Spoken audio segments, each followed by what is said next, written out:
எத்தனையோ மனிதர்கள் உன்னை வேதனைப்படுத்தி இருப்பாங்க, எத்தனையோ மனிதர்கள் உன்னை விட்டு போயிருப்பாங்க, எத்தனையோ மனிதர்கள் பின்னாடி குத்தி இருப்பாங்க, எத்தனையோ மனிதர்கள் நீ உடஞ்சிருந்ததை பார்த்திருப்பாங்க, எத்தனையோ மனிதர்கள் உன்னை வேண்டான்னு சொல்லியிருப்பாங்க. உங்களை பார்த்து சொல்ற, sometimes separation is for your protection. சில நேரம் மனுஷங்களை உங்களை விட்டு கத்த எடுக்கிறான்னு சொன்னா அதுவும் பாதுகாப்புக்கு, அதுவும் நன்மைக்கு. ஏன்னா ஆண்டவருக்கு தெரியும், அவங்க கூட இருந்தாங்கன்னா நீ உயர முடியாது, அவங்க கூட இருந்தாங்கன்னா நீ ஆசீர்வாதமா இருக்க முடியாது, அவங்க கூட இருந்தாங்கன்னா நீ சகல மேன்மை அடைய முடியாது. ஆண்டவர் சில நேரம் அந்த மாதிரி காரியங்களை செய்வார். நீ நினைச்சு, ஐயோ அவங்க என்னை விட்டு போயிட்டாங்க, அவங்க என்னை விட்டு பிரிஞ்சுட்டாங்க, அவங்க என்ன வேணான்னு சொல்லிட்டாங்க.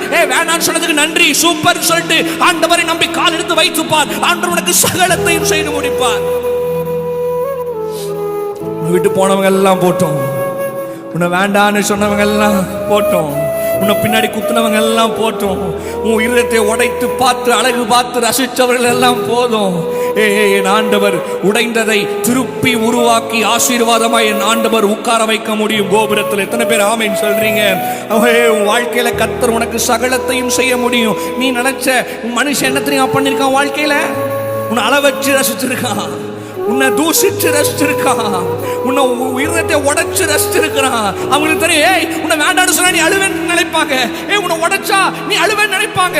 உனக்கு தேவையில்லாத காரியங்களை சொன்னா நீ அழுது ஒரு மாதிரி டிப்ரெஷனுக்குள்ள, ஒரு சோதனைக்குள்ள போவேன்னு சொல்லிட்டு அது பண்ணுவாங்க.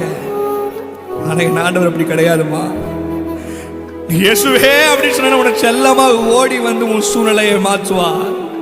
அந்த மாதிரி உபத்திரத்துக்குள்ள போகும்போது நம்ம இயேசுவை மறந்துடுறோம், இயேசுவை வேணான்னு சொல்லிடுறோம். ஆனா என் ஆண்டவர் மேல இருந்து பார்த்து நீ நினைக்கிற என் ஆண்டு சந்தோஷப்பட்டிருப்பாரு. இல்ல, அந்த சூழ்நிலை கத்துறதுக்கு அனுமதிக்கிறான்னு சொன்னா, இப்பவாச்சும் என் பிள்ளை என்ன தேடி வரட்டும், இப்பவாச்சும் என் பிள்ளை என்ன பாடட்டும், இப்பவாச்சும் என் பிள்ளை முழு இதயத்தோட என்ன கூப்பிடட்டும். ஏசப்பா